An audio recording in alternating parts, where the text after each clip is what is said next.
Pickaxe. Amazon presents Jeff versus Taco Truck Salsa. Whether it's Verde, Roja, or the orange one. For Jeff, trying any salsa is like playing Russian roulette with a flamethrower. Luckily, Jeff saved with Amazon and stocked up on antacids, ginger tea, and milk. Habanero? More like habanero, yes. Save the everyday with Amazon. Now streaming. Disney Plus invites you to go behind the scenes with Taylor Swift in an exclusive 6-episode docuseries. I wanted to give something to the fans that they didn't expect. The only thing left is to close the book. The end of an era. And don't miss Taylor Swift, The Eras Tour, the final show, featuring for the first time the Tortured Poets Department. Now streaming, only on Disney Plus.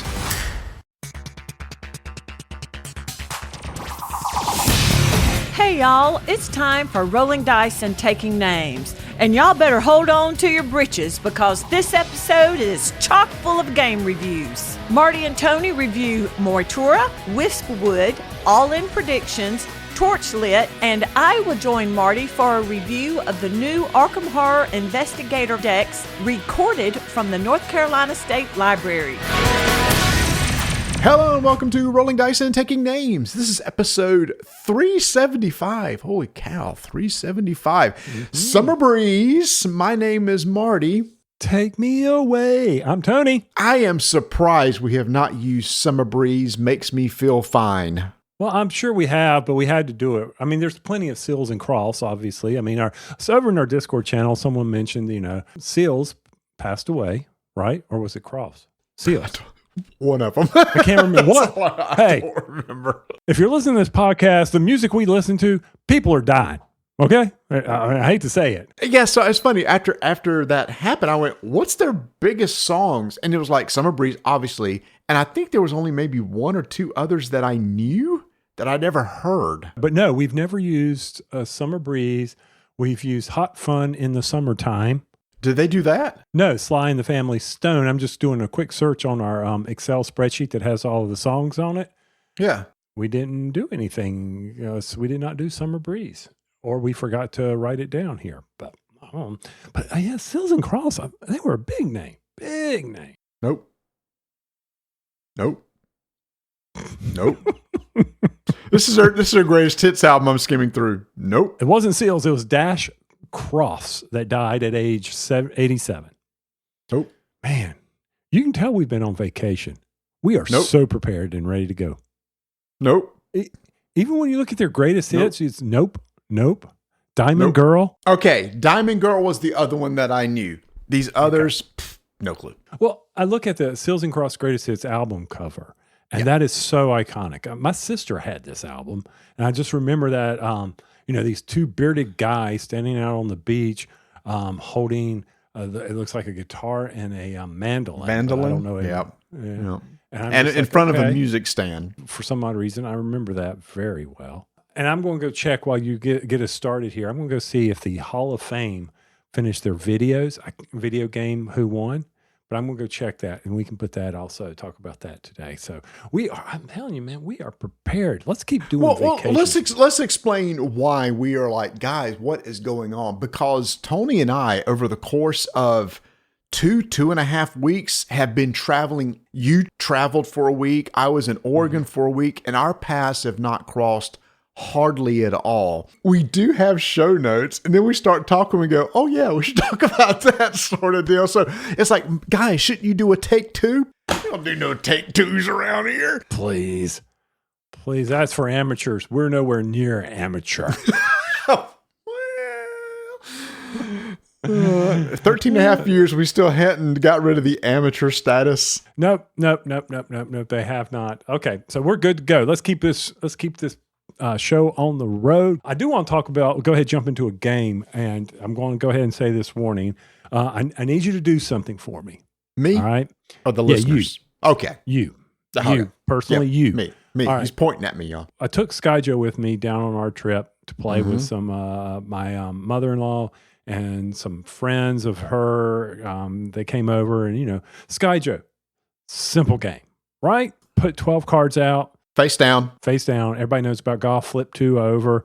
On your turn, you can either take from the discard pile or draw from the top. And if you take from the top and you don't like it, you discard that card. If you do like it, then you place that card that you have on any card that you have in your tableau, 3 rows, 4 columns. Straightforward. I mean, that's the game. You're flipping it over, trying to get, and if you get 3 of the same number in a column, you remove that column, put it in the discard pile, put the card that you were going to on top of it so that people cannot get what's underneath it. Straightforward. Biggest thing that you have to teach people is that when you flip over your last card, you sum up the numbers, everybody gets one more turn. But if you are not the lowest to score, your score is doubled. Yeah. That is a huge difference between Skyjo and whatever people call golf. There's just a basic golf game that doesn't have negative numbers. Distribution's different. So we're playing this, and long story, even longer. So yeah, it's like, my gosh, I thought it was going to be a short episode. Yeah, I thought it was too. And I guess maybe it's an age thing, and we are getting there. But they would take the top card off the draw pile, and they would look at it and hold it in front of them and not show anybody. And I'm like, just put the freaking card down. We're all going to see it. That bothered me too, because I taught some people that had never played before, and it was keeping it like a secret. I guess it builds anticipation around the table, especially for the next player. It's like, am I going to get that card or not, sort of deal. I've seen it, it was an age thing, and these people were over 70, right? And it was like, oh, what am I going to do with this? What am I going to do? Well, first off, you're going to show everybody, and then you're going to put it in your tableau or not. Okay? It's quick. Pick a card, replace a card, next person. Skyjo should not take an hour. An hour? Not for just one round, right? To complete the whole game, multiple rounds? To 100 points. Right. I'm like, and I'll admit it was 7 people, which I do not like playing above 6. Oh, no. Dude. You placed to 8. No, that is man, you are just some serious downtime then. Oh, yeah. That's a lot of reshuffling of cards, too. Okay. Let's just move along here. Let's just get to, I'll be honest with you. I rushed to the end so the game would end sooner. Good. So it's funny. So when I taught it, and this was with 4 people, after a couple rounds, people eventually got it. If they flipped and saw like a 7 or higher, unless it matched something that they were trying to do, they just immediately discarded. So they got the speed of the game at that point. I think the decision was if it was 3 or 4, and it's like, gosh, it's getting late in the game. Should I risk it at this point? Yeah, but one time I flipped over a 10, and I replaced a lower number with the 10, and the people look at me. Why would you do that? I don't understand that. And I'm like, so I could possibly replace a column because nobody else around here is going to be taking my person to the other side is not taking a 10. So why would I not take the 10? That's what makes it harder with that many number of players too. To me, 4 is perfect because you can take strategies like that of like, I'm going to gamble that, I'm showing 2 10s right now. I'm going to take a chance that the person to the right of me will draw a 10, and they're not going to keep it. Even though it's going to let me clear a column, I doubt they'll eat it themselves. Mm-hmm. Yeah. The problem I have is my wife, Donna, is sitting, she's my discard, and she knows when I'm playing, and therefore I'm mucking with her game as well. And now that we're at this level, she's like, I'm not giving you this. And I go, you don't have time. I'm telling you, you don't have time. Go ahead and put it over here, girl. So we were having fun with each other on it. But, Skyjo, great family game. And the other thing I was doing is I was helping somebody. I was like, okay, that is the 7th 8 that's been shown. You're trying to collect a column of 8s. You have 2. 7 have been either on the table or discarded. Wow, you were counting with 7 people? That's impressive. Yeah. Well, I was trying to help some people out as they were doing their strategy. Okay. I was also trying to speed up the freaking game. Let's go, people. Flip the card over. And then taking the card and just flinging it at the discard pile. There's some etiquette here, people. Come on. What are you doing? Well, I can't reach the cards. Can you? Oh, I'm here. Let me just. Do you want a card or not? Let's play flip seven. Yeah, exactly. Let's play flip 7 here. That one didn't go over as well. Oh, with a vengeance? Didn't go over that well? one did not go over as well. Oh, because it's with a vengeance, because it could be pretty mean. It's such a good game. Such a good game. It is such a great. So Skyjo's great game. Flip 7 with a vengeance, great game. We played that. They didn't like it as much. It was 7 people as well. That was a little too much, in my opinion. I don't even know how many you can play Flip 7. We played it with 7 anyway. They didn't feel the suspense as much, but I felt it was played really well because you didn't have the repeats as much, and you had that where someone flipped 7, scored like 85 points plus 15. It was a huge number, and boom, game over like that. So I thought that was great. Yeah, that is nice. In fact, if y'all haven't ever played Flip 7 with the Vengeance, would you like a copy? If so, we are giving one away. Thanks to OP Games that makes Flip 7 with the Vengeance. After we covered it in our show, they said, hey guys, since you've covered it, you think somebody in your audience would love to have a copy? I said, please, with how big Flip 7 was, and we told them this is the way to play it, of course they would. So here's what we're going to do. Typical of our contest, join our Discord channel. You go to rolldicetechnames.com, got a link to join there. If you're in there, there is a contest section, and I will just post, if you want to be entered to win a copy of this game, just give a thumbs up. We make it as easy as possible. The only stipulation is from OP Games is it needs to be in the 48 contiguous states because they are shipping it themselves and covering the shipping. So again, Discord channel, look in the contest area, give a thumbs up, and this contest will end May 1st. That gives like a week and a half after this episode drops, so hopefully you'll have listened to it by then. And if you're, here, nice thing is, Tony, if you're in the Discord channel and haven't listened to the episode, you'll still see a notification that there's a new contest going on without even listening. Another reason to join our Discord. And I'll go ahead and tease, next episode, we're giving away a big game that we covered in episode 374. Ooh, nice. Don't run those contests at a time. Draw it out. Draw them out there. I like that. Make people have to come back and listen for more. Unless you join the Discord channel, then you don't have to listen at all and just wait for the contest things to hit. That's right. Turn notifications off. Or turn notifications off of everything except the contest area. That's how you do it. Or subscribe to our newsletter. Just kidding. We never did a newsletter. Thank gosh. There were people that do newsletters. Could you imagine you and I doing a newsletter? I could do it now because of AI. You like to write. I like to write okay, but there's just too much other stuff on the table for me right now. All right, so let me tell you about something that I played while you were gone. This is a new game from Pandasaurus Games called Tulikko. It's designed by Jerome Saleh and Nicholas Malay. Now, Tony, I love doing this way for you who have not played the game. So this is the way to test how well I explain a game to see if you who have never played can understand it, okay? All righty. All right, Tulikko, 30,000 foot level. Drafting tiles, placing them on your player board, where your player board consists of 5 columns, 4 rows, 20 tiles. You're going to draft those, place them on your board. Guess what? If you place them a certain way, there's a way to do some scoring. There's some in-game objectives that are random every game. If you achieve those objectives, you score more points. Person with the most points wins. Okay, draft, place. We've played it 1,000 times, right? Mm-hmm. All right, so I'm always looking for the twist. Here's the twist. Imagine that we're drafting from 5 tiles where they're laid out on the board in a cross. So there's one in the middle, one on top of that, one on the bottom, one to the left of the middle, one to the right. So can you picture that? A plus sign, basically. A plus sign, yeah. Okay.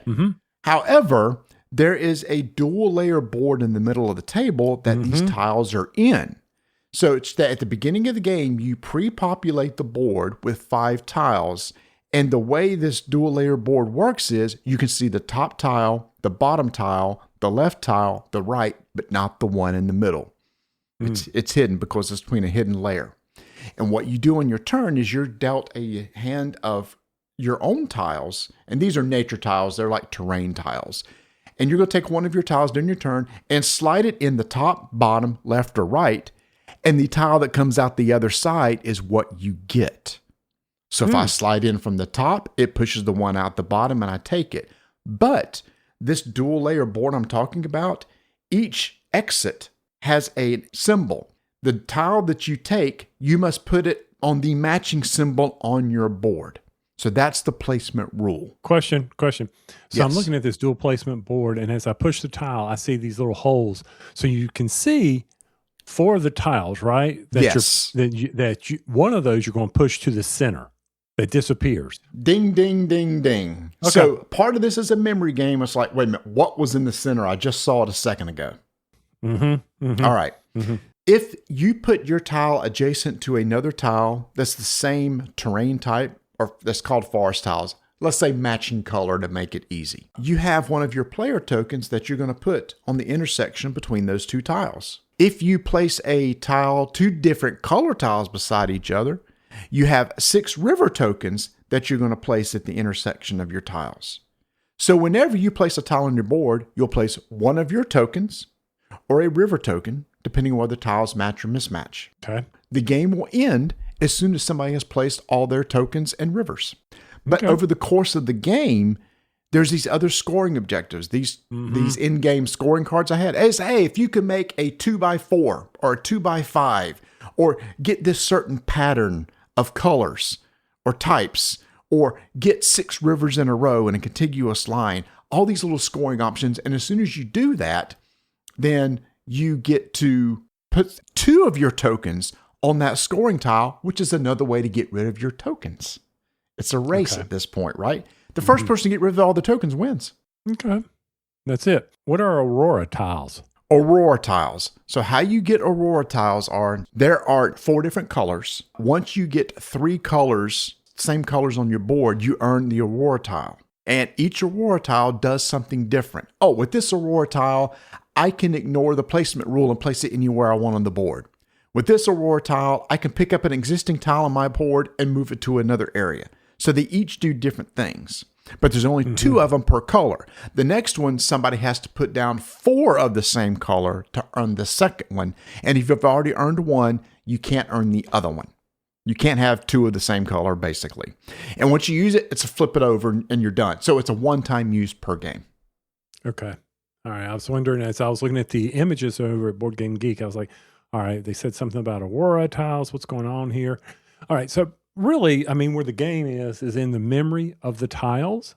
I mean, placement of tiles, we all know that, but what makes it different from every other tile laying freaking game that we've ever played? It's the one thing in the middle about the pushing and everything. By the way, what happens if you play 12 rounds and everybody's placed all the tiles that they have and somebody hasn't finished placing all their tokens? Very simple. You're going to get points based on the number of tokens and river tiles that you have left. Whoever has the lowest points, which means they have the fewest to place, wins the game. Okay. So it's not a point total thing, except at the very end if somebody didn't get to place all their stuff. Okay. All right. Multiple things going on. The ability to place various tokens out on the, not only on your board, but also on these other cards. Mm-hmm. And that's really what you're trying to do is maximize that efficiency. Okay. Well, I like the idea or the concern of pushing the tiles through the board. That adds instead of a blind draw, which is often in tile games, that's not here. You need to remember that. Okay. And as the player, now your stack of tiles at your player side, that's a blind draw, right? You can't search for a certain tile. Correct. You pick up a tile, you then put it in a little machine. It's not a machine, I know. And out poops another little tile. Okay, well, I really want the tile I just picked off my stack. So how do I place it here so that that maybe I can get it? Yeah. So everybody starts with 12 tiles. Mm-hmm. All 12 tiles they're going to place, but they're come up in random. You don't get to pick which one you're going to place. You just draw one, place it. Now, some cons. You really can't forward plan. In a 4-player game, if I place a tile that I want to get later, chances are I may not get it. And Bert ran into this. There was one particular tile he was looking for, and it stayed in the center every time it got to him. Because when it got to the edge, Neither me or Mark would push it back to the middle. So he could never get to it.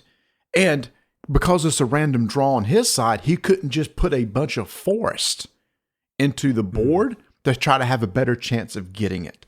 So that's where some of the luck is added to the game. And so in a way, that's good for a very friendly family game because it's not very skill-based because of that luck factor. But as a gamer, you may be like, I really wish I could kind of prep my next turn to try to help me out. And it's just not going the way I want it to because the tiles aren't coming up from my own stack or nobody else is putting in the tile that I want to get. Right. Yeah, or it could be great. The tile that I want to place is coming out on a symbol that I don't want it to go. I want it to be on some other thing. That's where the Aurora tiles come in. It's like, well, you can break the rule once if you happen to have that Aurora tile to place it on any symbol that you want. Because your wilderness map has various symbols on it. And that's the symbols that matches the center board that you're drafting from. The tile that it comes out of will have one of those 4 symbols. I need to put, a sun tile out to continue building. So hopefully I can eject the one in the center over to the sun, and it's the right thing to help me meet my objectives. Okay, I'm with you. I'm with you on this game. Okay, pretty straightforward. I mean, push a tile, draw a tile, put it on the board, push one out on the other side. Okay. But there's the strategy. There's one other way to get rid of tiles. Every game, there's going to be the 4 symbol cards that are placed out on the table. If you are the first person to cover all 5 symbols of one of those symbols, so 5 times 4 is 20, then you get to place 2 of your tokens on that card, another way to get rid of your tokens. So also, you might be trying to cover all of one particular symbol just so you can hurry up and claim that card because that's a claim once and done. Nobody else can claim it. All the other in-game objectives, everybody can do it. Do you think this would be a good 2-player game, or do you definitely need 3? I don't see it being a good 2-player. Based on what you were describing and what I see here, I don't see it being 2. With 2, I think you have a little bit more control over what you're going to get. Okay. I do think with, again, some people that you just played with, your family, the 70-plus-year-olds, they could probably understand it. Well, I mean, it's simple. You push in, you take it. It must go at this place on your board. Well, what about if I can't place it? Guess what? You have to discard that tile. You don't get to place it if you don't have a spot for it. It's the memory element. Ba-dum-bum. It is, but I'm joking. I'm getting there. Memory. Oh, no. Well, here's the thing. I didn't really keep up with what was in the middle of that often. But here's why. Because it didn't matter. Oh, I know it's in the middle. I need that. Well, that means it needs to be pushed and then get back around to me before I have a chance to get it. And there's a very good chance that somebody will alter the state of that plus of those 5 tiles that's in the middle of the table where I don't get it next time either. Okay. So why even remember it? I don't care. Okay. Well, good. I'm glad you got that played. It's out there. It's out now, I guess. Tulikko from Pandasaurus Games. All right. Last thing. This is so funny. Ignacy with Portal Games is getting ready to come out with an expansion for 51st State. Oh, okay. Yep. He's working on it right now. So he sat down with Mary to let her play it to see what she thinks about this expansion. I'm excited about it coming out this year. It'll get 51st State off the shelf, which is an amazing game. I love the game. Love the game. Ignacy sends me a text message and says this, and I'm quoting this, y'all. Ignacy says, so today I played 51st State. Both me and Mary could not read the text on the cards easily. Conclusion. Point number 1. You are not joking about the Imperial Settlers font size. Point number 2. Now I hear you loud and clear. And he finally said, damn it, I'm getting older. Karma is a bitch. So I said, Ignacy, if you remember, when we met you 10 years ago, you are now the age now to what we were when we first met you, when we started complaining about it. I said, do you get it? He said, I get it. I get it. Because y'all, if y'all don't know, for years, we always complained about the font size on Imperial Settlers and 51st State. And we made jokes, y'all. If you go back in our social media, we're using magnifying glasses and glasses. We was just having fun. Ignacy just knew it was fun. And he was like, guys, I can read it, no problem. And now he said, you're not joking. I hear you loud and clear. And, oh, man, it's just, Yeah, it's rough. I mean, yeah, as we get older, I just think about some of the games I have. I'm like, I might as well go ahead and get the readers out the entire time. And if the lighting is not good, oh, I am messed up bad. I mean, that's the way it goes. I hate it for him because, you know, I mean, Ignacio already has glasses. So, you know, I saw that post. I saw him and Mary, he posted it recently. I was able to show a picture of who Ignacio was to my mother-in-law because she keeps telling me, you really need to go to Poland. You really need to go to Poland. Yeah, I know I need to go to Poland. But when time permits, I would love to go to Poland. Yeah, so I thought that was good. Regardless, I'm excited about 51st State. Will the font size be any larger? Nope. It's not. It's not. No, because he's got to keep it. He's got to keep it consistent now. He's got to go with what the base game has. What is it impacting the back of the game? The card draw? No. It is not. You know, look, you can take that fight to him. He didn't say that. I just assume he's not going to do that. Well, I understand you want to, but all you got to do is just gradually, I mean, over time. Come on. And because he wears glasses, he's going to have to do that, get the bifocal type thing going on. Mm-hmm. Oh, he's going to love that. Progressives? That type of lens? Yeah. Yeah, that's awesome. Well, good for him. Oh, that's funny. Okay, well, good. I'm looking forward to a new 51st State. Like you, I wish that game could hit the table. You know, maybe when we stop reviewing new games, maybe we can just go back and call it, we need to come up with a new name. Old Guy Show or something, you know? Old guys, old games. Oh! It may be too long. OG, old guys, old game. OG. Agog. Agog. OG. The OG. All right, no. Well, you know, OG is like original gangster, right? Ooh, I'm the OG game. Oh, all right. Original we need to think about this as if we ever turn this place off. You know, I got another idea. All right. Well, let's get over to some games that have come out recently that we got to play together.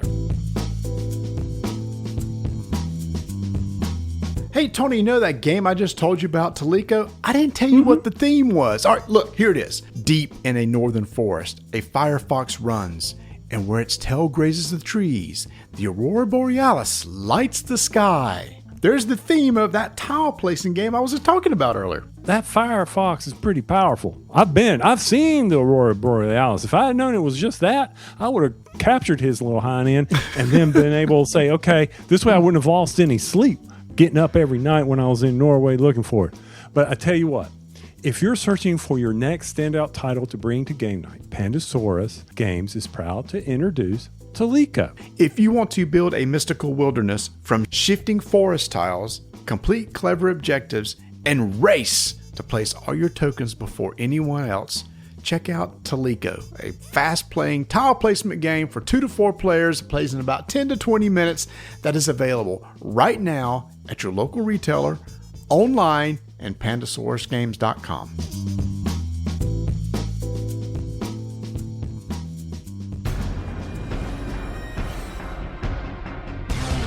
Five-minute initiative begins in 3, 2, 1. All right, we always love clever twists on card games. Now, Tony, you and I like clever twists on trick-taking games. But what we haven't seen a lot of are twists on playing poker.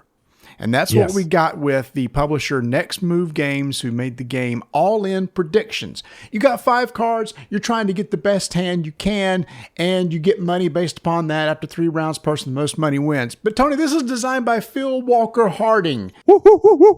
He's not going to keep it that simple. He's going to throw the little twist in there that we tend to like in this game. Yes, he does. I mean, what's one of the biggest hang-ups with any type of poker game? There's some strategy as to know when to hold them and when to fold them and when to walk away, right? Right. But here, the twist that I really enjoyed about this game was the fact that you get to pick cards that are discarded. You don't, in poker, you don't get to do that.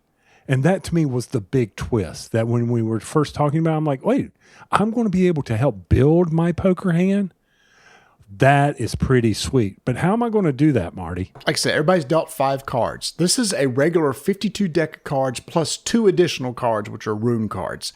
But all the cards have abilities on them. So on your turn, you're going to take one of your 5 cards, lay it down, and take all the actions on that card that you want.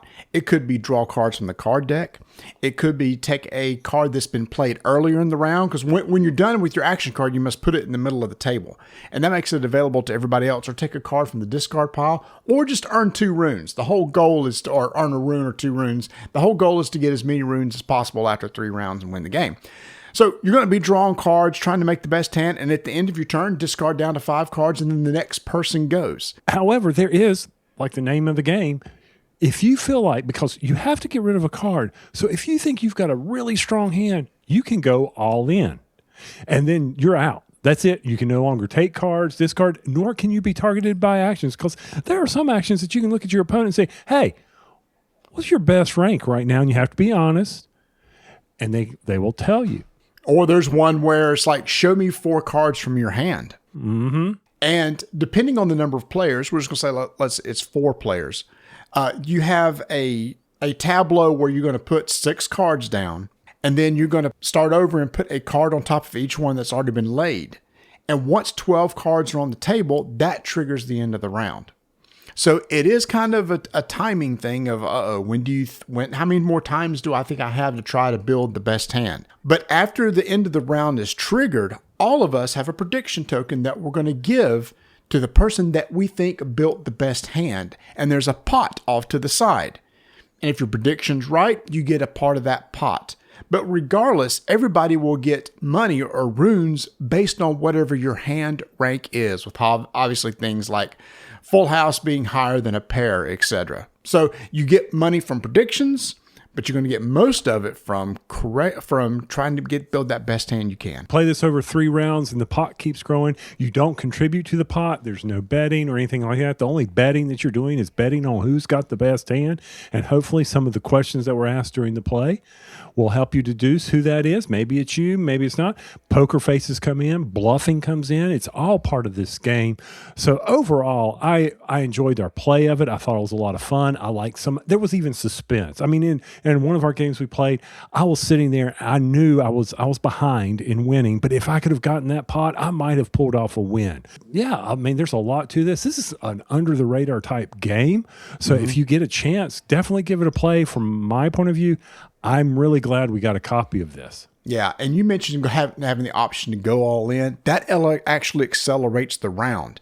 When you go all in, you take 2 cards off the top of the draw deck and put them down in the tableau, which rushes you towards the end of the round. And lots of time the timing is when you want to go all in is critical, because if somebody went all in, you figure they got a good hand. So yeah, what I love about this game plays in 20-25 minutes, plays 2 to 5 players. If you're into simple games based on existing games like we've done with trick-taking games and poker, check out All In Predictions from Next Move Games. 5-minute initiative is complete. A new game from 2 of our favorite designers. Oh, yeah. Trevor Benjamin, David Thompson. Yeah, baby. From Bitewing Games is Moytura. I hope I did that right. Moytura. Moytura. Moytura. And this is a World War II simulation game where you're going. No, I'm kidding. No, it's not.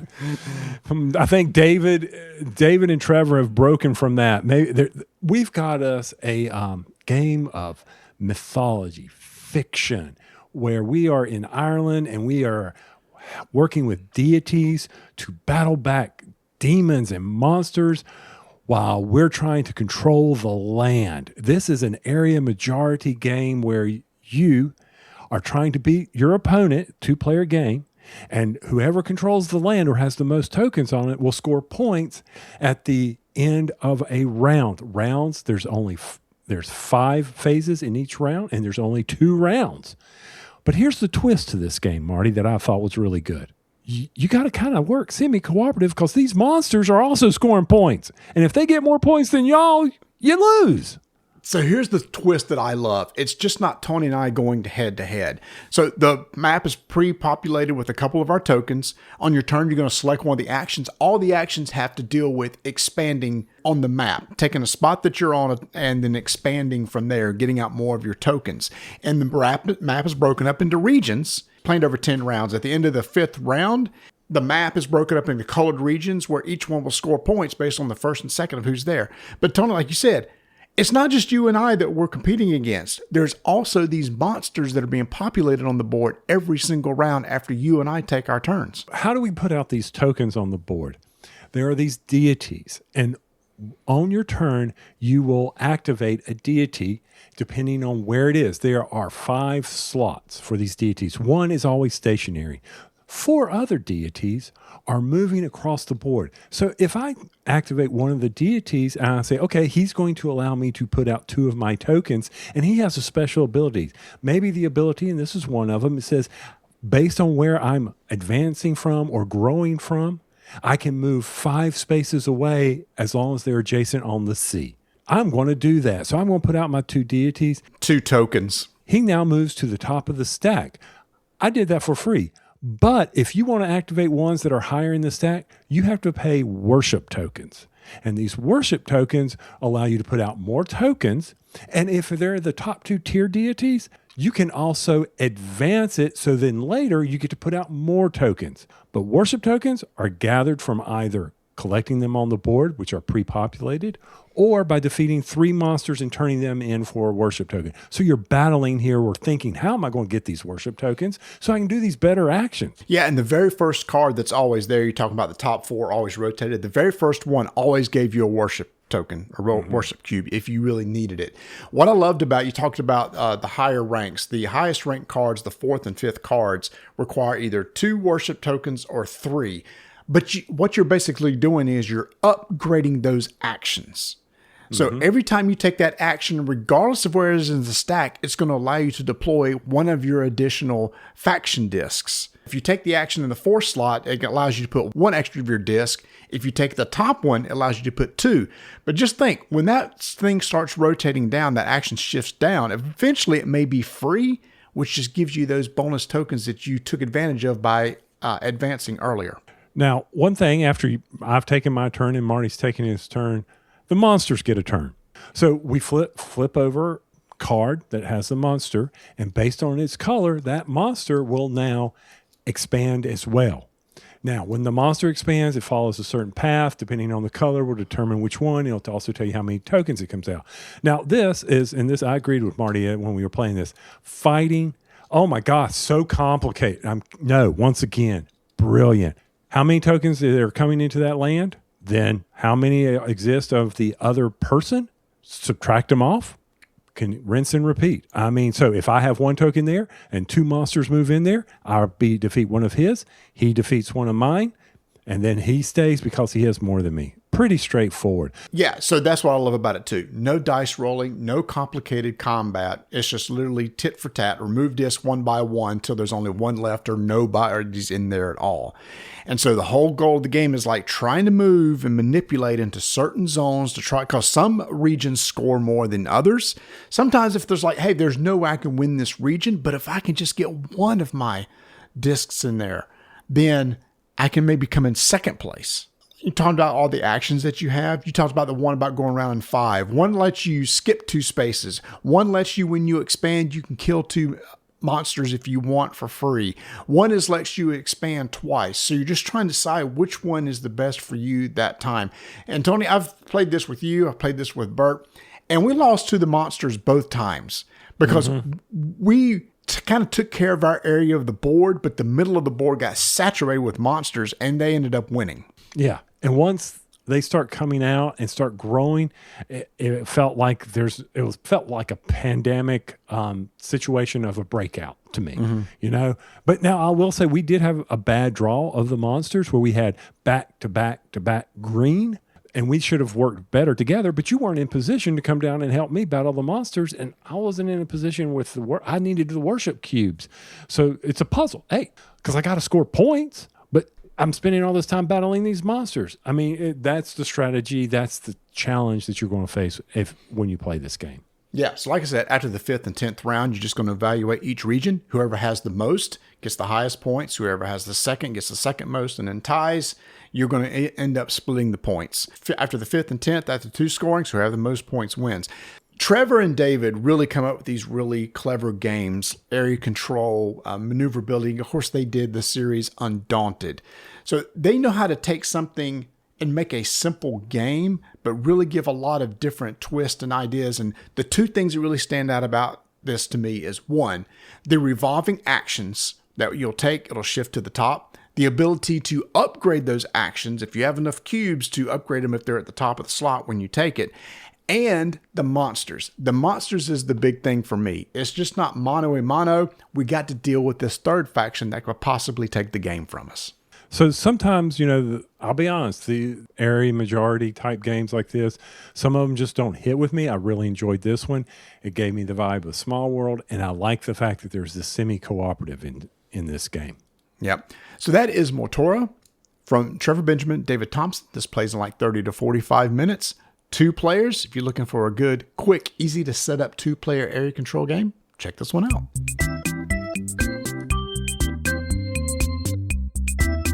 Hey y'all, we always talk about the top new games coming out from Portal Games over at shopportalgames.com. You ought to go check out their liquidation sale page. They got some really good games over there that you can get dirt cheap, including Gutenberg, a once $70 game for $7. Imperial Settlers, Rise of the Empire, which was an expansion. A really fun roll and write game, Imperial Settlers, for $5. We mentioned 51st State. How about a $5 expansion for that? The Moloch expansion. Basilica, Dreadful Circus, Printing Press, a great 2-player game. Tides of Time, Tides of Madness, another great 2-player game. Both those $5.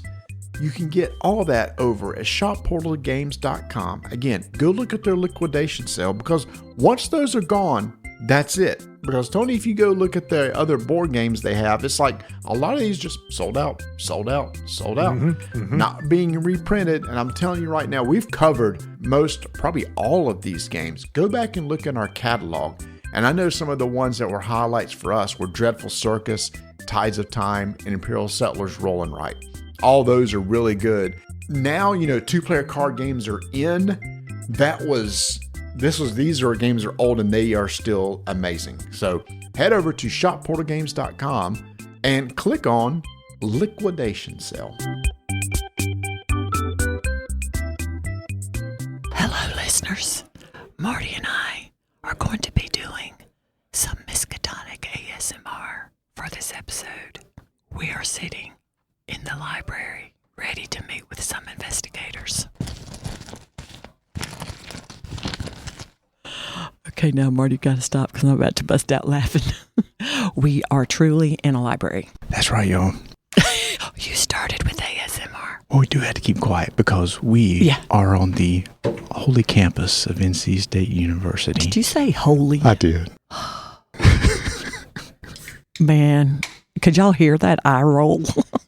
That I did. It's our anniversary weekend, y'all, and we hadn't been to Raleigh in a while, and there's some stuff we want to check out, so I've always got to come back and visit the campus.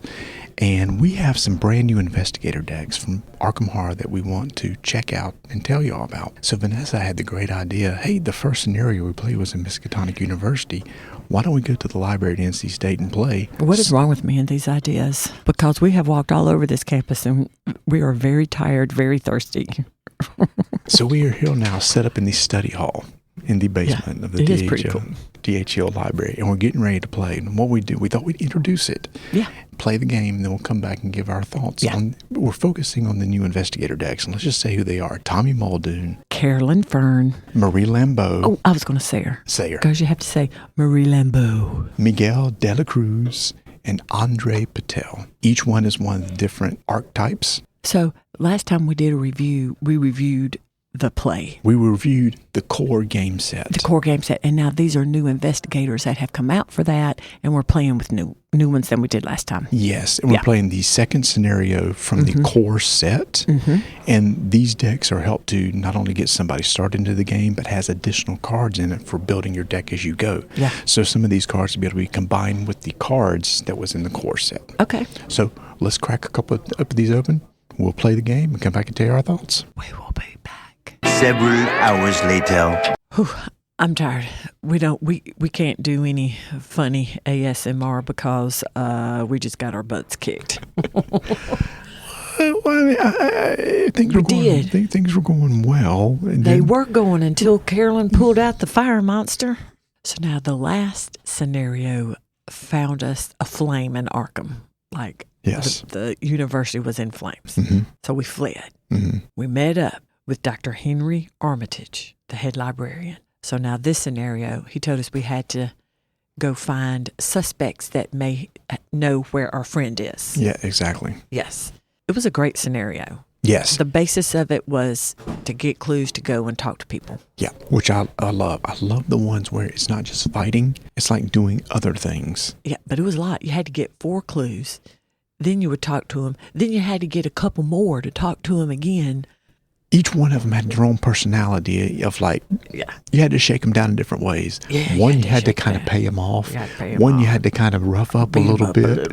Yeah. So the investigators we use. Oh I my chose gosh. Carolyn Fern because I have played her in the past and I really like her. And she is a seeker. And she's a psychologist. Yes. And I like playing And we that read role. a book. And we read a book on that. I love this character.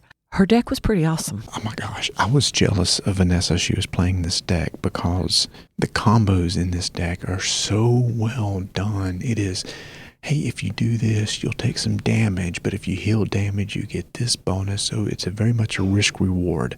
Yes. Sort of deck. And I love those kind of decks. Tommy, who is the guardian, is all about fighting. He had some amazing weapons and stuff in here. I didn't get to use them a lot. I was going to say, in hindsight, we would have played somebody different. Yeah, but you never know. And then we might try the others. So Marie Lambeau is the mystic. Miguel de la Cruz. And it's Marie Lambeau. Sorry. Miguel de la Cruz is the survivor. And then we have Andre Patel, who is the rogue. So that all you're going to each have their play styles. But what I like about these decks is they come in with pre-built decks. If you're brand new to this game, you take it out of the package, it gives you, what a great sheet that comes with the product. Oh, yes, we need to back up. Was that new with this set of Investigator? Oh, so each one has a, gosh, what do you call it, Marty? A whole little setup. A 2-sided paper that explains not only the character, how to use it, the cards that are in the deck. Cards that would be good for that investigator to use, like their, I want to read it exactly, a signature asset. Yes. It'll tell you what the signature asset card would be. And then on the back, it tells you, hey, if you want to upgrade this deck, do this, because they also give you 30 additional cards in this deck that cost additional experience that you can use to upgrade the deck. That means, let's say you have a friend that has a core set or just said, hey, you want to come play. You can buy one of these decks, go into it, play, and then it gives you additional cards for upgrading that over the course of the campaign. I love the way these decks are designed and put together with not only the starting cards, but the additional cards. And that's just an additional cards that you can use in your library for any other of the characters that you might want to use them for. I may not understand all of what you just said, but I do know I really, really liked playing Carolyn, and I really like this scenario.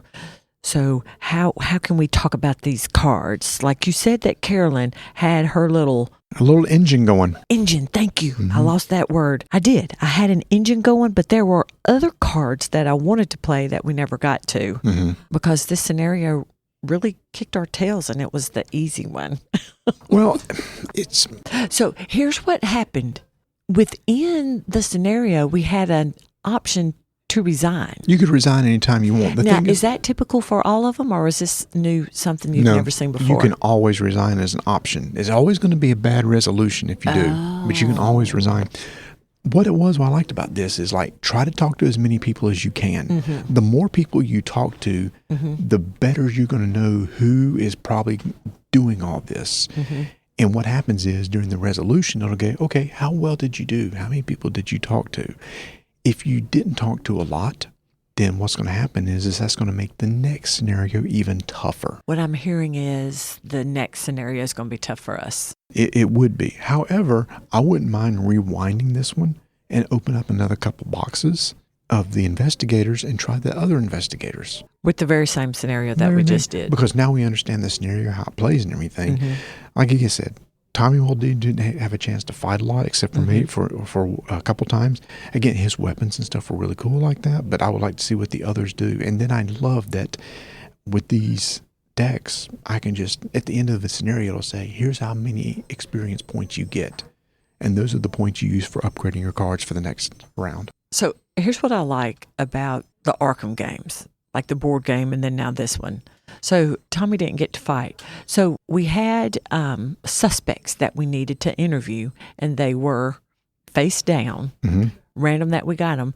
There was a big bad monster in it. It just so happened that we didn't find that one until very late in our Doom tracker, and Carolyn found him. Yeah.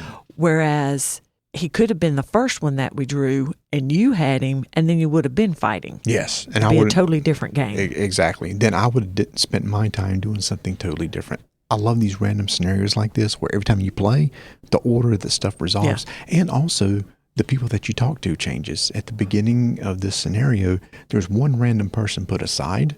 Yes. And I won't tell you why. That's important, though. But that could change every time too. But then getting back to the decks, is this a good way for people to get into the game 100%? If you don't have a lot of cards right now and you're interested in Survivor or the Seeker, Mystic, etc., pick up one of these and just give it a shot. And these cards could be just combined with the core set that you might have just bought.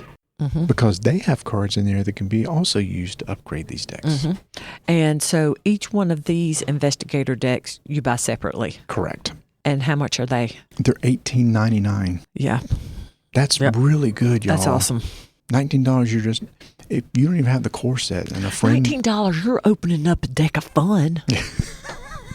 Even when you get your butt kicked. So again, if somebody invites you to play, it's like, I don't have any cards. $19, you can at least just try it out. Yeah, I'm a fan. I really like what they've done. The core set, 5 investigators. Now, 5 brand new investigators. Gives you a lot of deck building options.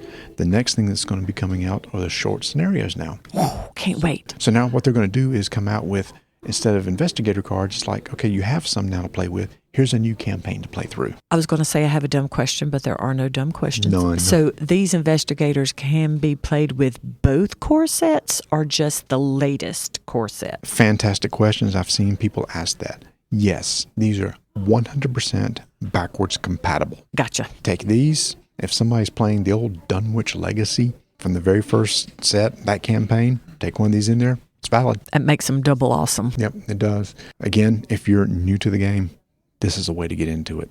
If you raising my hand like I keep thinking of these other questions. So, how many people can play? 4. You can play solo up to 4. Okay. And that's why, on some of the cards, it'll say 1 times the number of investigators. Yes. So if it's 4 investigators. Oh, yeah. That's a lot. Yeah. That's a lot of damage. Playing with 4 is hard. I personally like 2 the best. Okay. That's always been my favorite way to play. And if you're a veteran of the game, these are just brand new cards to play with. Yes, Tommy, Muldoon, and Carolyn exist in the previous, but these are different versions of those. Oh, okay. Yeah, so they're different. So they're not exactly the same. So do you know which of these are brand new? Andre Patel and Miguel. I can't remember if there's a Marie. I'm confusing her because she's in the board game. Oh, yes. So I can't remember if she's in the card game or not. Yeah. But I know for sure Miguel and because Andre was just introduced in Femme Fatale, which we talked about in an earlier episode. Okay. Yep. Very nice. I enjoyed it, and we are still here. We're wrapping. This is like fresh. We just finished playing. Yeah. Right here at NC State Library. This was a lot of fun playing here. It was. I'll just end with this. Go Pack. Go Dogs. Mississippi State Bulldogs. Woof. Is that what they do? Woof. What do? Do they do anything? Win.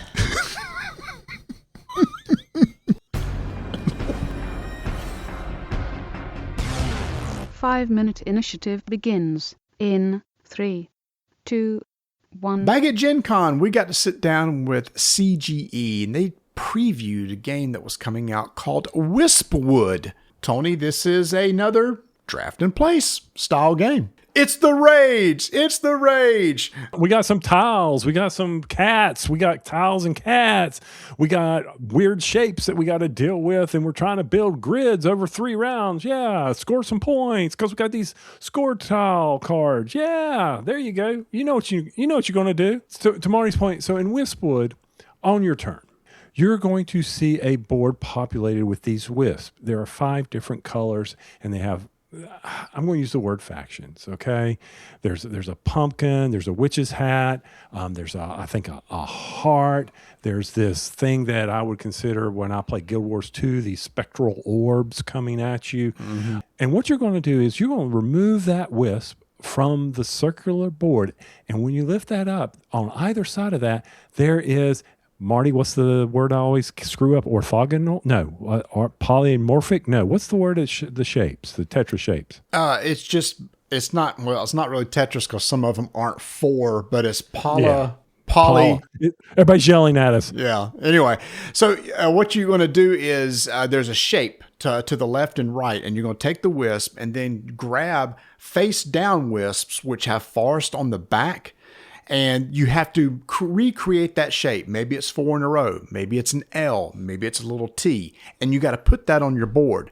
And at least one of the tokens that you place, or one of the tiles that you place, must be adjacent to an existing token. Why do you want to place them there? And what's going on is because at the very beginning of the game, each wisp has a scoring objective. They score differently every single game. You have a deck of cards for each one. You deal them out. Some of them may be, hey, if you happen to get a pumpkin, in each individual row or column, there's a pumpkin and there's not another one, you're going to score some points. One is, for the blue one that we had, for every adjacent different colored wisp in a block, you get 2 points per, etc. Now, what happens if, like, man, I really want that piece there, but that shape does me no good? You get to start out with the game with a little cat, a little tile cat that sits on a forest tile that actually starts out your tableau. You can flip that cat over to take a wisp off the board and make any shape that you want. Or another thing you can do with it is flip the cat over, and then you can wipe the board and refill it with tiles. So the obvious question, Tony, is how do you get the cat flipped back over? Another action you could take is just called a tree action. You could take 1, 2, or 3 trees to help fill out your grid. And if you do, you get to flip the cat over. You mentioned it was 3 rounds. First round, we're going for a 4x4 grid. Next, it's a 5x5. Finally, a 6x6. What's important to know about the shapes is, of course, with any tile laying type of game, you've got to be adjacent to stuff. But then also, Marty mentioned those scoring tiles. Each of the scoring tiles, one particularly, the witch's hat, have restrictions on how you can put the wisp. Now, 5 scoring tiles, I'm going to go ahead and say out on a limb. You need to concentrate on a couple, and that's going to depend on the board. At the end of the round, after we get our scores, scoring the cards don't change. You said cards. You mean the tiles don't change or the cards? The scoring cards don't change? Cards, yeah, gotcha. You can now move your cat because, like I said, the green one says maybe you got to put these wisps near the cat. All right, so I move my cat. I then remove every tree that's in my grid, but I don't move the wisp. So please be careful when you're removing your trees because you can knock things around. That's probably the fiddliest thing about this game, Marty, that I was very concerned about. But the wisps are now stationary, so now you've got to build in the next round around those as well, fitting your pieces in. And at the end of every round, if whoever completes their board first, that ends the round, and everybody gets to play the equal number of turns, score, rinse, repeat, go 3 times like you were saying. Highest score wins. There you go, Wispwood. Personally, I was like, okay, this is an interesting take on laying tiles for me. I've played a ton of these. These are Donna's favorite games. And I'm going to be interested to see what she thinks of it because of the 5 scoring tiles. I'm thinking that might be a little much for people from that perspective, people that are not gamers keeping track of it and understand what strategies they may need to follow based on the tiles that are appearing on the board, the wisps that are showing up. Yeah, so every game, like I said, each scoring objective is totally different for each color wisp. So you need to spend time at the beginning of the game making sure you understand how each scores. I think they do a good job of showing examples of how this particular wisp will score a certain way.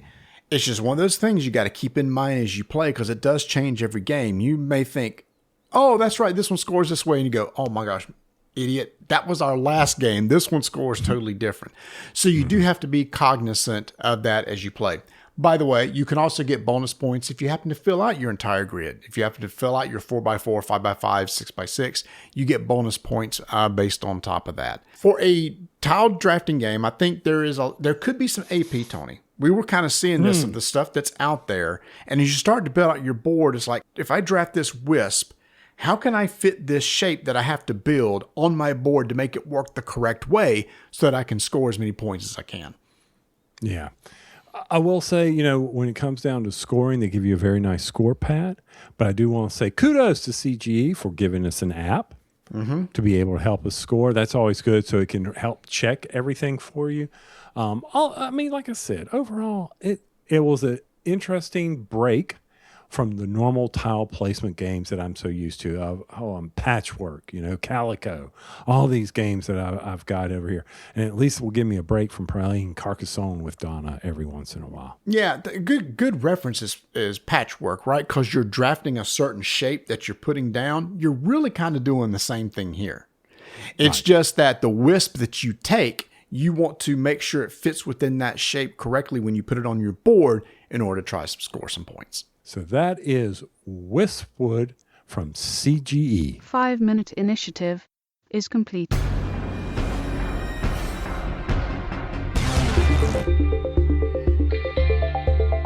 All right, if you haven't been over to the Miniature Market website recently, let me tell you, at 10 a.m. Central Time, every day, there is a new daily deal that drops.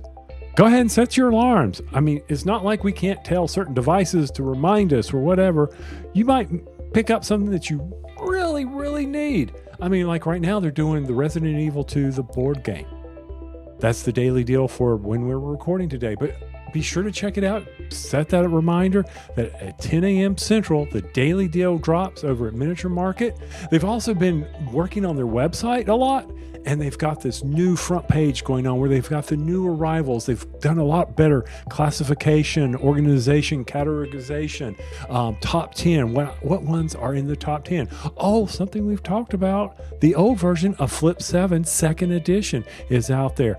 My goodness, that you cannot beat that price of $8. Lord of the Rings, Duel for Middle Earth. We talked about that many episodes ago. The Allies expansion has come out for just $10. Be sure to check it out at miniaturemarket.com.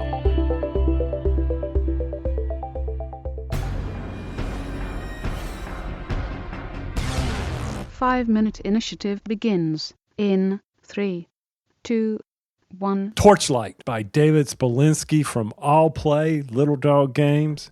It's a trick-taking games. Now, Rolling Dice and Taking Names loves their trick-taking games. And we love trick-taking games that have nuance to them.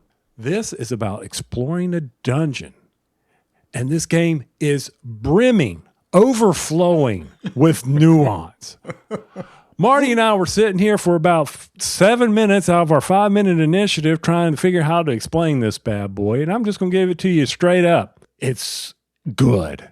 You are playing cards, and whoever plays the highest card will take the trick unless they are trumped. Trump is the dragon card. Now, here's the nuances.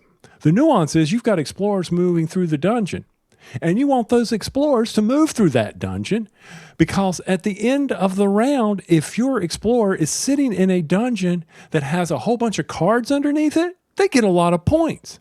Plus, you get bonus points if you could predict that your explorer would end up on that dungeon. But how do you win tricks? Well, like I just said, if it's a dragon, you trump it. Or if you play the highest card of the lead suit, you win the thing. But when you move your explorer, if you didn't win it, could you move your explorer? Normal games don't do that. But this game you do. If you just happen to match the winning card's number, you get to move your explorer. And at the end of the round, let's say you didn't figure out where that explorer would end up. Oh, wait, you had an additional card that you were going to hold off. You decide which one you want to play. You just lost me Did I right throw there. it off right then? I was doing good up until then. You was doing good until then. I thought you was going to jump to the loser of the trick. Oh, go, yeah, I've completely missed it. The Go to the loser loser of the trick will take the cards that were played, and they can pick one card of each color to place it beneath the dungeon that's on the table. So the dungeon on the table is a line of numbers that match the numbers you're playing. Like in a 3-player game, it's 0 through 6. So if there's a red 3 and that's the only red on the table, they're going to take that card and put it underneath the 3 dungeon. But let's say there's 2 blue cards, a 1 and a 2. They get to pick which one of those to put. They put the 1 under the 1 dungeon or the 2 under the 2 dungeon. And then, like you said, you're going to continue. What you were mentioning is at the very beginning of the game, you're dealt a hand of cards. You pick one, put it face down in front of you. Hey, this is where I want to end up at the end of the game.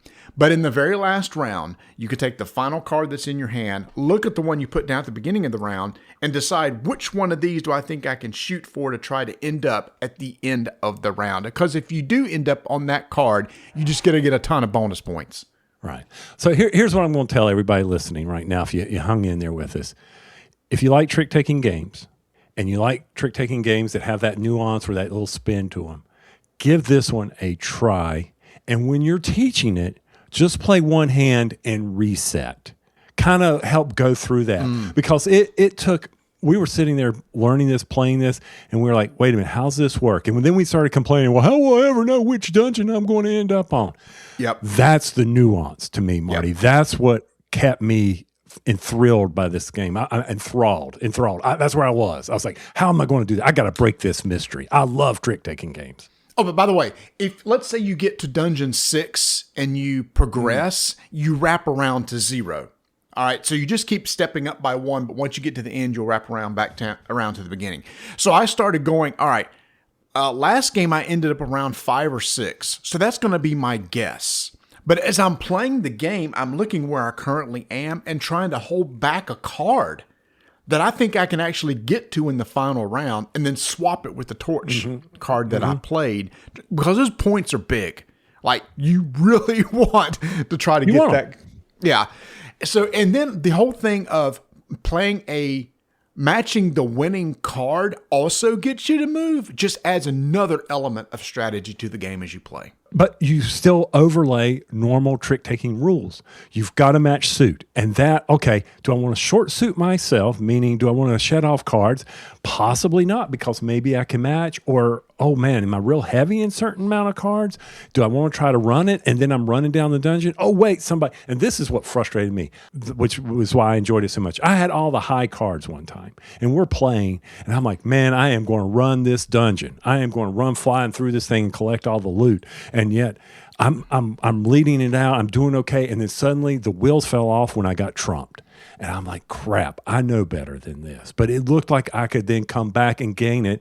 But no, those trumps were flying because of just how limited the series is. You're playing 0 to 6 or 0 to 7, depending on the number of players. It threw off my normal trick-taking methodology and how I normally play games. That's what I loved about it. Yeah, and you mentioned shedding. So we're not trading cards. Shedding means the card you put down as your torch card. That's kind of how you modify things. Let's say I've only got one card of one suit. That might be the card I put down because I don't use it till potentially at the very end of the game. So I can force a short suit, even though I don't think I'm going to end up on that spot. That just helps me play the game through the round. So then you're going to play 3 rounds. You're going to look at whatever dungeon you're on. You're going to get points based on the cards beneath it, which means, Tony, sometimes you want to lose so that you can place the cards in the dungeon that you think you're going to be in at the end of the round. So sometimes you throw a trick purposely. That's right. And you lead when that happens. But you now control destiny, which also threw off my normal trick taking. I want to take control of it. I can't. I got to lose. Oh, wow. It was good. It was fun. I really enjoyed playing this game. I really like the puzzle aspect of it, of any type of card game. So we're always looking for those trick-taking games that bend those standard, spades, hearts, whatever you want to do with trick-taking games. I liked it more than I originally thought when you were explaining the rules. But, oh, wait, I'm getting this. I'm getting into this. I think you used a great word, nuance. It's nuance upon nuance that it's just puts a little twist in your regular trick-taking game that is just going to really elevate a lot. There's a lot of trick-taking games right now, right? So it's like, which one's going to get your attention? There was enough difference in this game that I think it's worth trying out. That is Torchlight from All Play or Little Dog Games. 5-minute initiative is complete.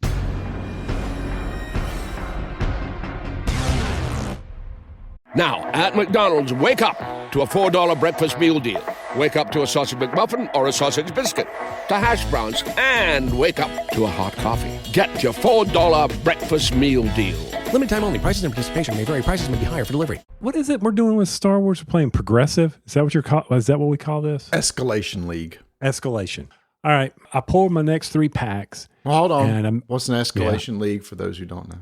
You got to always assume that people have not listened to the previous episode. Well, they should. Well, they haven't. Okay, fine. Escalation League is where you start off with a basic, I'm going to call it starter deck because that's what I've always called it. And you add in 3 packs each week. And you continue to build from that. Therefore, escalating your deck, making it better. All right? So we've played 1 round. Well, actually, we played 3. Because we played each starter deck week 1, other starter deck week 2, opened 3 packs, modified it. Now we've opened our next 3 packs, and our game will be, as of this recording, this upcoming week. And let me just say, they've sucked. They have absolutely sucked. Mine too. Like nothing. So, y'all, the starter decks have no red aspect in it. Mm-hmm. I'm getting so many reds, but it's not enough to make a deck. I agree. And I'm sitting there looking I keep counting the cards, sitting there thinking, all right, I've got all these reds. Well, let me throw a red aspect base in, right? Mm-hmm. But once again, it's not enough. Mm-hmm. I'm just like, okay. And you can play a card that says, use your special epic action on your base where you can ignore an aspect. That's 1 time. And I've gotten the common card that says ignore the, it'll cost you this to ignore the aspect. I've got those cards. I could put those in the deck, but that's situational.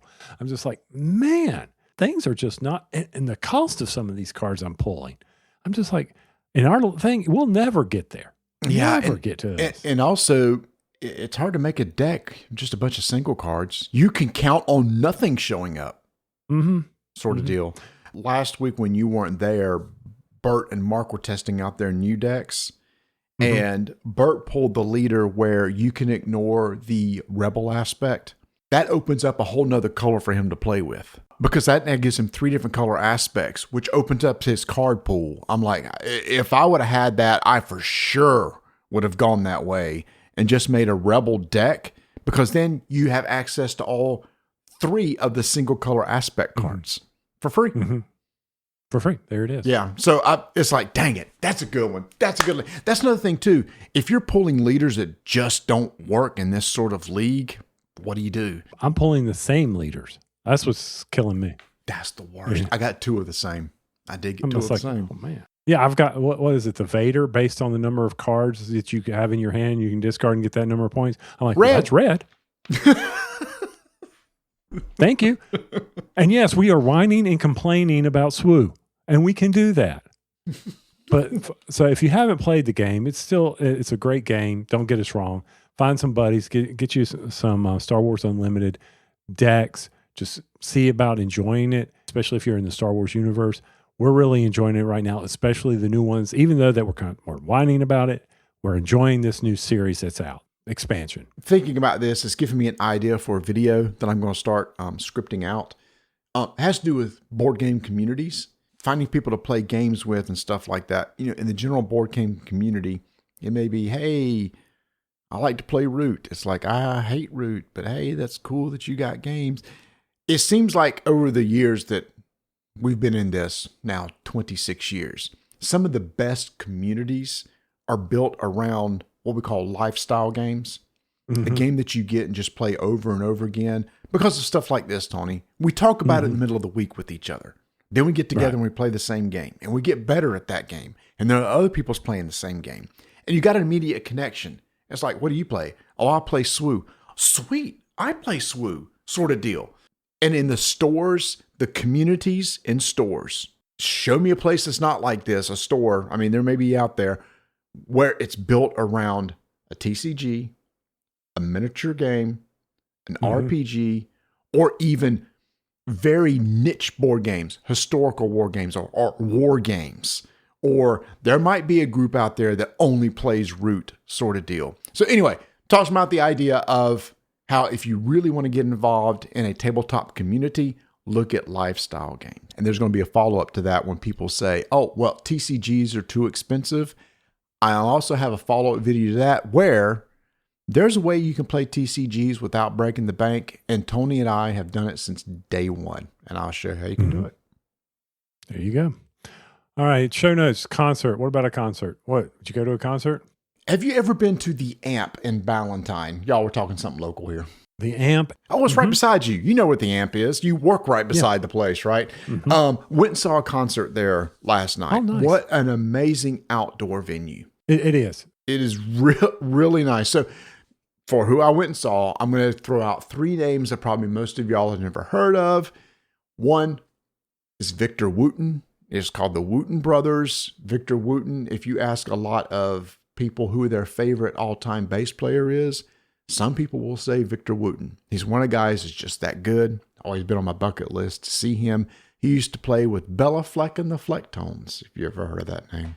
So that was an amazing show. Next was Snarky Puppy. I've probably talked about them before. I've heard of her. No, yeah, I know Snarky Puppy. I'm wearing the t-shirt.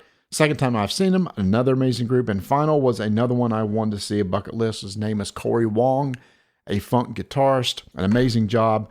Great venue. But here's the funny story about it. I bought tickets for this back in September. It was me, my youngest son, and another musician friend who were going to go. I got the tickets, forgot about them. This week, it's like, all right, let me pull the tickets up. Oh, I got general admission. And they sent some information. It's like, oh, by the way, you know, if you're sitting in the grass, you can rent chairs for like $10 or $30, something like that. I was like, I don't want to rent no chair. Can I bring in my own chair? No, you can't bring in your own chair, but you can bring in a blanket if you just want to sit there and watch. I was like, oh, crap, I'm not going to bring a blanket either. So it's nice and warm. I thought, well, we'll sit in the grass or whatever. So we get to the venue and they say, where are you sitting? I said, the grass. And they said, okay, it's that line over there. So I go up and stand in line and I get there and I show them my ticket. And they said, no, you're in the wrong line. So what do you mean? What? They said, you got a seat. What do you mean I have a seat? Yeah, you're over there. You're general admission. Okay. So I'll go over to general admission. They went, oh yeah, just come on right in here. Just find any chair that's out there and just sit wherever you want. I went, really? Yeah. I said, I thought I had grass seats. I said, no, you got general admission. I said, no, general admission to me is like, you're back there with just standing room only, just be wherever it is. Unbeknownst to me, I actually bought a good ticket and we got there early enough to where we had an amazing view. We had like a front row seat of one of the sections where nobody was walking in front of us and we could see the entire show and it sounded amazing. So it was a pleasant surprise of a mistake that I made last September. Well, there you go. Just walk right into that. I like that. Oh, I did receive some bad news on something. I was not selected to get any banana ball tickets. Vanessa and I tried for 2 different games. We were the same way. Nothing. Yeah. Nada. Nothing. Oh man. Well, that's good. Yeah. The AMP I went over to the AMP for a cultural exhibit and they had some stuff going on and the AMP is great. I mean, it used to be a golf course. So they've turned it into a nice area for the community. I forgot about that. It was a golf course. Mm-hmm. Was it a private or public? It was public, but it was expensive. Oh. But yeah, that whole thing over there. That's funny because last night I was thinking, how in the world is this area never developed? It was a golf course. I'm glad you reminded me of that. Hey, if you want to go see the Human League this summer, we can all go together and watch an 80s band. No. Okay, wow. I'm sorry. Donna said a friend of ours, he works state shows down in Wilmington, and he's going to go work. I think it's going to be Foreigner. I think they're coming to Wilmington. Okay. And I'm like, is anybody still alive? I'm confused. Lou Graham's not singing with them. I think only the guitarist, Mick. I can't remember his name. I'm like, they're not the originals. It's like going to go see Journey and not see the originals. And for me, I know that's elitist of me, but that's who I listen to, right? It's so funny you say that because my sister said, oh my gosh, Journey's coming to Charlotte. You want to go? I went, nope. She said, why not? I said, because Steve Perry's not there. They got somebody that sounds like Steve Perry. Okay, so it's a cover band. I mean, I know. Oh, that's a good point. I said, okay, I know Neil Sean's there, amazing guitarist, and Jonathan Cain. Ooh, I'm pulling these names out. The keyboards, I think they're both still there, but the original drummer's not there, who was an amazing drummer. The lead singer's not there. I said, it's not. What about Seeing Sticks? Went, nope. Dennis DeYoung's not there. Not interested. Now, the only time I'm breaking this rule is I am going to see Rush later this year. Neil Peart that passed away, so they have a new drummer, but this is their last tour ever. My youngest son, Brett, really wants to see Rush, so we're going to go see Rush.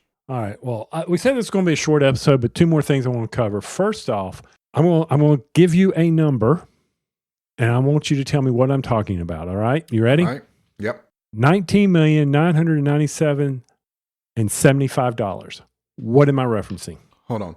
19 million. Almost $20 million. What am I referencing? Oh, that would be probably, it's going to be past that now, the TCG Cyberpunk card game. I'm watching it right now. I'm watching the Kickstarter right now. By the time this is released, it'll be above 20 million because it closes in 5 days. So if you didn't back it when you hear this episode, I'm sure there'll be some late backers. Guess what? This is ridiculous. This is unreal. Oh my God, it just jumped $500. So I will say that a Kickstarter version of a TCG is a great way to get into it because you get it day one and you get it at the right price without scalping. Anyway, there's a lot of other things that make a TCG successful. Has a good community, blah, blah, blah, blah, blah. I'm not going to go into it again. It's interesting because it beat the number 2 tabletop game, which was an RPG from last year, and it is at 15 million. So it's blown by it by over $5 million. That's insane. Unreal. I'm going to go on Steam and buy Cyberpunk 2077 just for the fun of it. I'm getting it for the. Brett said it's great for the Switch because you can play handheld then. Yep. Okay. Yeah. But then I need my readers. But then you need Switch 2 because it only works on Switch 2. I don't have that. So that makes it pretty straightforward for me. Okay. Last thing I want before I get out here. So one of the podcasts that I'm listening, it's on YouTube. And it's dropping names, and it has the Jonathan Freckus and Brent Spiner from Star Wars Next Generation, number 1, and of course, Data. They had on there Felicia Day. Felicia Day is good friends with Brent Spiner. She's been in things with him, and they introduced her and everything. And it's amazing where she's come from. But what blew me away, Marty, the reason why I bring this up is the Guild, which we all know from YouTube when she brought out on the Guild, when YouTube was very, very, very young. She was one of the first scripted shows. Mm-hmm. The original Guild season 1 or whatever, she did for $300. No way. Well, the very first portions of it, she had $300. Okay. Wow. Until she was able to get sponsorship. And she said on there that she's trying to do a Guild reunion. And maybe she'll pull it off. But she talked about how all that started. And it was really interesting to hear her talk about why she did it. And it was because she was always being told no in Hollywood because of her face. And she was like, they were constantly saying no to her and getting any show. Your face is not the right shape. Da, da, da. She said, screw it. I'll just do it myself. Nice. Okay. Mm-hmm. And then she talked about a little bit about Geek and Sundry, but just what she was able to go on to do, but how she's still getting all the Guild stuff, the residuals and all that from what she was able to accomplish. And I was like, oh, this is kind of cool to listen to her talk about it. So if you haven't gone out and seen that, it's called Dropping Names. And a lot of stuff I don't pick up on because they're doing exactly that. They're dropping names. I don't recognize the names they're dropping, but it's always fun to go. Like they kept talking about being in a movie with Rip Torn. I'm like, who in the frick is Rip Torn? I know that name, and I'm like, oh, Men in Black, the guy who's over. That's Rip Torn. I was getting ready to say Men in Black.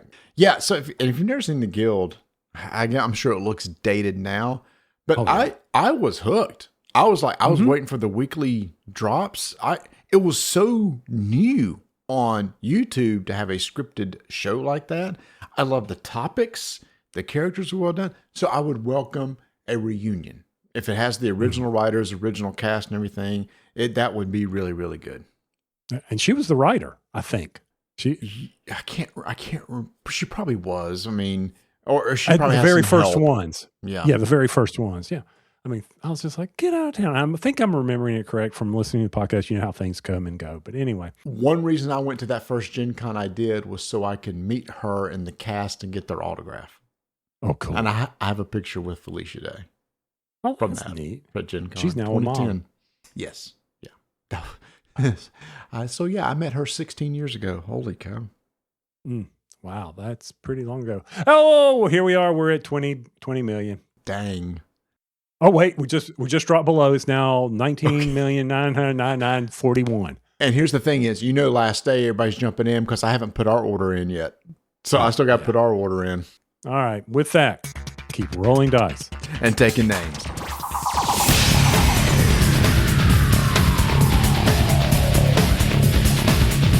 Hey y'all, like I said, go join our Discord channel. We're going to be doing some contests. This time we're going to be giving away a copy of Flip 7. Come back next episode because we'll give away another. And you can also find all of our socials over at rolldice.takenames.com.